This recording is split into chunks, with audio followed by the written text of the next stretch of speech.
One of the most famous movies that generally everyone has seen is the Titanic. Although the love story of Jack and Rose is most likely made up by the movie makers, the sinking of the ship is true. The Titanic took down 1,517 lives of men, women, and children during the year of 1912. The sinking of the ship was and still is one of the biggest tragedies of all time. At the time, the Titanic was the largest ship to set sail across the ocean. It was 882 feet and 9 inches, and it weighed about 46,000 tons.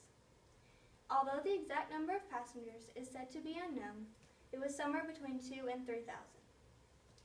People spoke dozens of different dialects on this journey. There were so many different people from so many different lifestyles on this ship, not only because it was the largest, but because it was said that it was impossible to sink. This ship was deemed unsinkable because of its many different safety features. There were 2 layers to this ship, an inner and an outer layer, so that if something pierced through the bottom layer of one layer, the second would still keep the water out. The bottom of the ship also had 16 airtight compartments, so that if water made it through, they could shut up the steel doors that were airtight to keep the water out. So that way the water would stay at the bottom of the ship. These safety features made the ship to seem to be unsinkable. Therefore, people rushed to become part of the journey on this magnificent ship.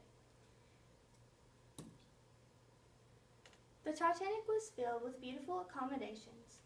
The designers of the ship wanted to make this ship look as beautiful as the hotels did back at shore.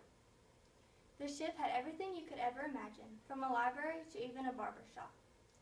The first-class dining room could seat 500 people all at once. Although the first class was treated better than anyone else on the ship, when the Titanic hit the iceberg, it didn't matter who you were anymore. It was every man for himself. On April 14th, 1912, around 11:40 p.m., the Titanic crashed into an iceberg. People thought very little of it at first because the ship was said to be unsinkable. But soon the crew and captain realized that the Titanic was in fact going to sink. Once the water began flooding into the lower class sleeping quarters, everyone began to panic. But sadly, there were only